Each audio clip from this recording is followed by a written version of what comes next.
Stryker just announced something, and I think a lot of people in this space might miss a very important part of it. It's called the Mako RPS. It's a handheld device for total knee replacement surgery.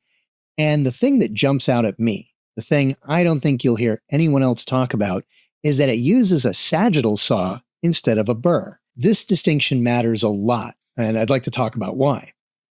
For some context on how total knee replacement actually works today. When a surgeon prepares a patient's femur to receive an implant, they use something called a cutting jig. It's a sterile metal guide that gets screwed into the end of the bone. It has 5 slots, and the surgeon slides a sagittal saw into each of the slots and makes the cut. It's fast, it's precise, and it works. And the problem, though, is with the jig itself. These sets cost about $60,000 each to manufacture. The implant companies provide them at their own expense and recoup the costs through the price of the implants.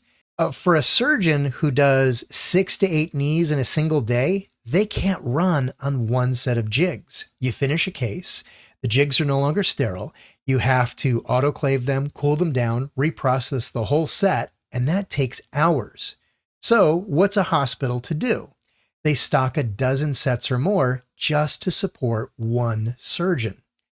And that's the cost structure that surgical robots were originally designed to eliminate. The big 3 robot systems in this space are Robodoc, which is now Think Surgical, the original Mako, owned by Stryker, and the Blue Belt Navio PFS, which is owned by Smith & Nephew. They all approach the problem in the same way. You take a CT scan of the patient's knee and convert it into a 3D model. You bring that model into planning software, overlay your implant library, and work out the positioning before the patient is ever in the OR. Then, on surgery day, you register the patient's actual bone to that 3D model using a navigated fiducial, and the robot guides a cutting burr through the bone. The burr is essentially an 80,000 RPM rotary cutting tool, and the software converts the 3D model into voxels, which are basically 3D pixels, little boxes that represent the bone that you need to remove. The robot guides the burr through each one until the remaining bone matches the shape of the implant. It works. The outcomes are good, but it has always added time to the procedure. One surgeon I spoke with told me that it adds about 45 minutes to his OR time. Here's what I've always thought. The gold standard for making a straight cut is a sagittal saw in a slot, and that's fast. So why are we replacing that with a rotary burr, removing bone 1 voxel at a time?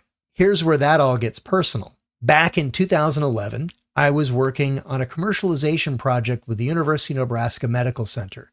The research team had built a prototype that combined a navigation system with a sagittal saw.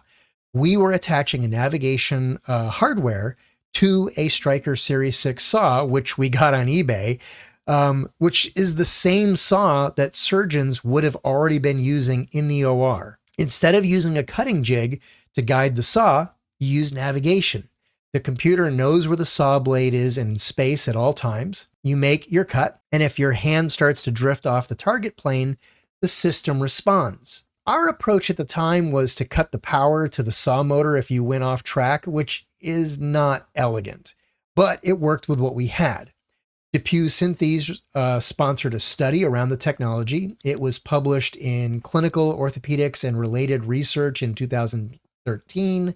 And one of the surgeons who was observed in the study was the legendary Dr. Chet Ranawat. I'd like to take a moment here because Dr. Ranawat did pass away in 2017, and I think he deserves more than a name drop. I met him several times. I once spent nearly an hour in his office at Hospital for Special Surgery while he walked me through what he considered was the gold standard for total knee replacement surgery, step by step. What mattered, what didn't, and at the end of it, he looked at me and said something that I've never forgotten. He said it was my job as a technologist and product designer not to screw that up. And I believe he actually used exactly those words. And he was right. And that conversation has shaped how I think about surgical robotics ever since. Back to the study. Even with the vibration of an unguided saw, even without the mechanical constraint of a jig holding it in place. The cuts were accurate enough for cemented implants, and in many cases, accurate enough for cementless implants as well.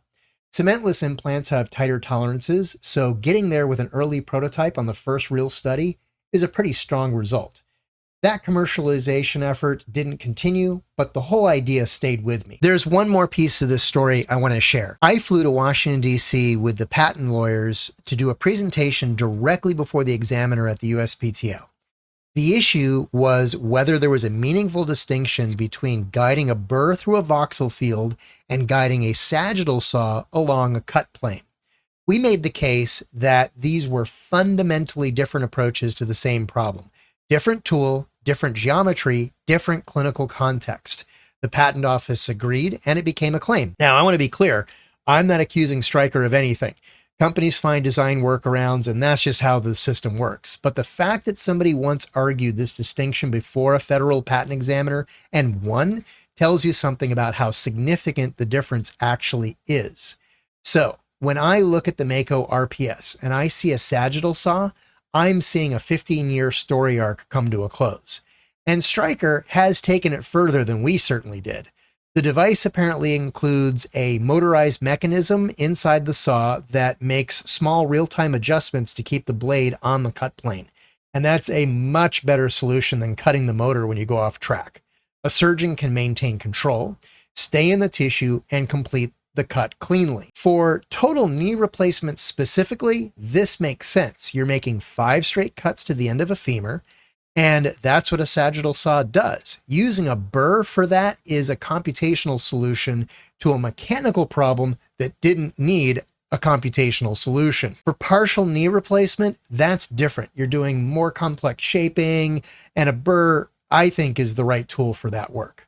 But for total knee, the navigated saw has always been the right answer. I've spent a long time in surgical robotics, and the lesson I keep coming back to is this.